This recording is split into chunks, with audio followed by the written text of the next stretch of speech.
Okay, welcome ladies and gentlemen to Lesson 8.1, Solving Simple Equations.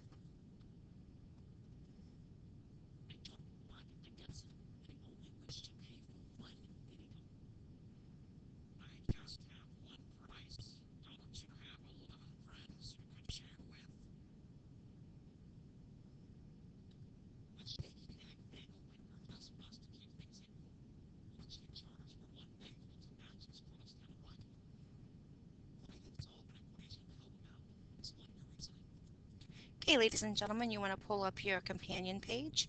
If you don't have your booklet with you, here is the companion page with the posed problem.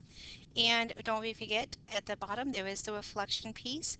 So go ahead and pause the video at this time to go ahead and work on this. Okay, thank you for coming back. I'm pulling up the solution. Now you may have done it a little differently, but one of the things they're talking about is we know that for 1 dozen bagels, they are charging $7.80. He needs to figure out what to charge per donut so that he makes sure that he is competitive with his competitors across town at the crosstown bagels. So we're going to let B equal the cost of one bagel. And if we write that out, 12 bagels times some cost is going to equal $7.80. So in order to solve this, we're going to need to find the cost of one bagel. So we're multiplying 12 times B, so we could divide 12 to both sides. Remember, if we do something on one side, we've got to be equal and do it to both. So I'm going to divide 12 to both sides. B equals 780 divided by 12, which is what we kind of had here, right? 780 divided by that dozen. So we find out that one bagel is 65 cents. So in order to be competitive, he needs to charge 65 cents. So the reflection they're talking about, is there another way you could write this?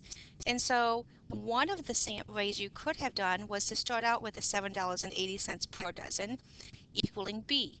And that might have been what you naturally did. And so if you have that up there, great. And hopefully you were able to come with a different solution down here, not a solution, but different path to get to the solution. So if you have $7.80 divided by those 12 bagels, is going to find the cost of each bagel. Excellent, thank you. Okay, let's go ahead and go to our focus question.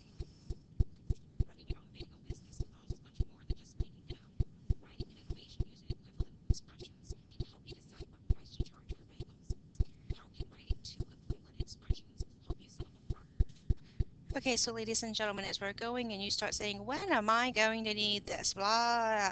Well, right there, they're trying to sell something and they need to know what to cost, what each item costs. So they were solving for an unknown. That is one example of a time that you're going to need to know how to do one-step equations. Okay, let's go ahead and go to our examples. The next thing is coming up is going to be key concepts. So make sure that you're taking notes as we go, as well as catching the key concepts. You do need to know the vocabulary, and make sure that you're looking for the learning target out of this video. Why are you watching this? What are you supposed to learn?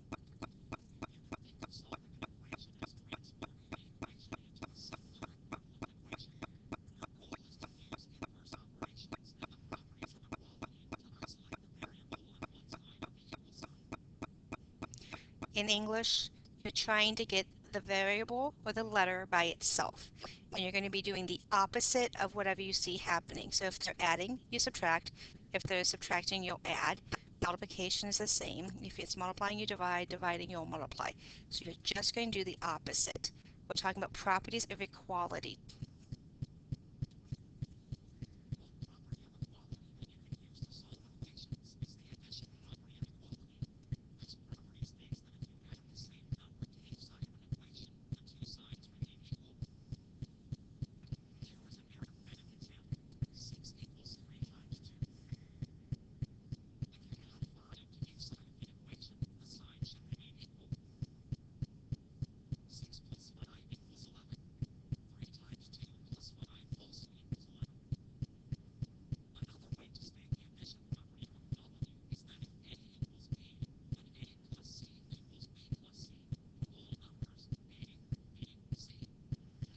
Okay, so ladies and gentlemen, don't let the C get you going. You have a positive 5 you're adding to this side, and we have to be equal, so we have to add 5 to this side. Whatever the value is for C, we're adding it here. We have to add that exact same value for C here. So don't let letters get you nervous or worried. It's just whatever you do to one side, you've got to be equal and do to the other. second. It takes me a second. I'm still loading this one.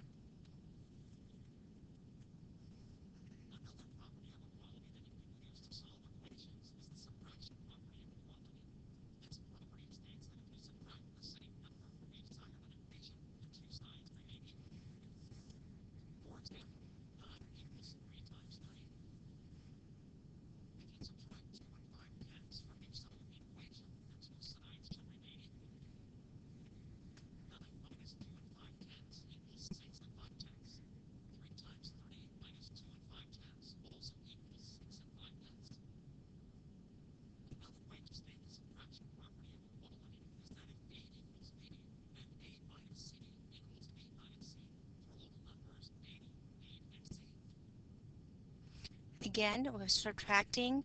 On this side, we're going to subtract the exact same thing on this side. So if we're subtracting a negative c, that value of negative c, we'll have to do to both sides to be equal. Please notice this definition, and if you need to go back a little bit to catch the addition property of equality, it's really straightforward. Subtraction property of equality just means if you subtract to one side, you've got to be equal and do the other. You do need to know these terms.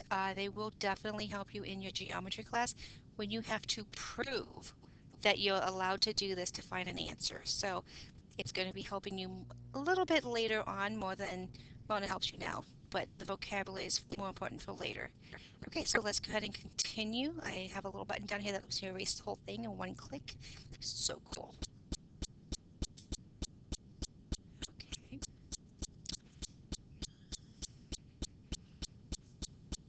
Patience with my computer. Anyone wanting to buy me one may. Oh, I could subject you to this video, so I'm going to do so for just a few seconds.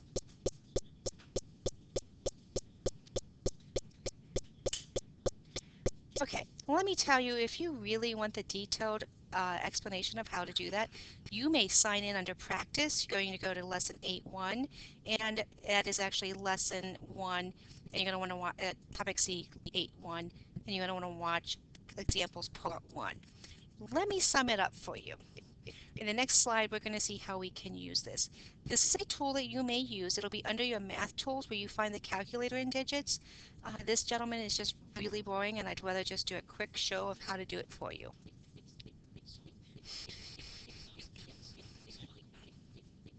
Okay, so ladies and gentlemen, we have 1, 2, 3. So that's where we're getting our positive 3, and we have an x. So when we add x and 3, we know that we get 11, which is through 4, 6, 7, 8, 9, 10, 11 blocks.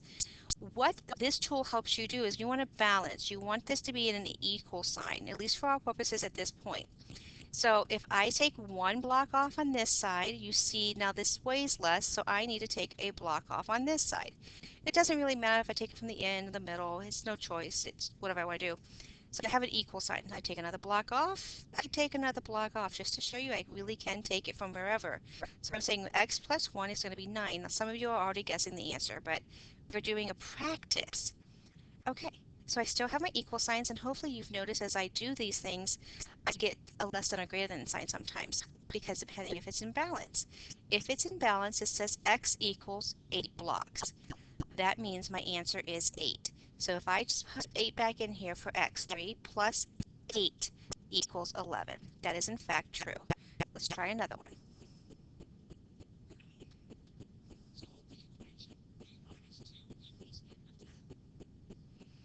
Okay, so ladies and gentlemen, if you wanted it this time, you could have gone and do your homework and pulled up the math tools and pulled out the balance.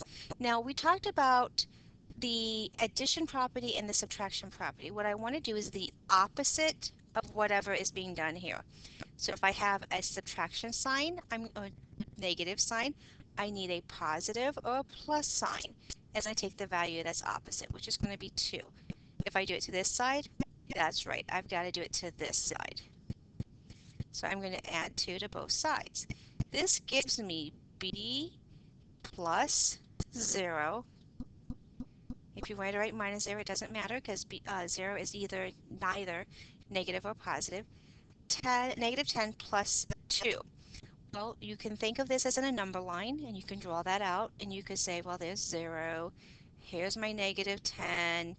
And if I go, oops, maybe my second. If I go 2 places, where will I be? and you could figure that out.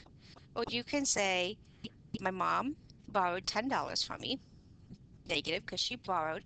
She's only paid back 2, so she still owes me $8. Negative sign owes 8. So this is one way of solving this, is doing the number line or adding the 2 to both sides. And the reason I'm adding is because here I'm subtracting 2, so I'm going to add 2.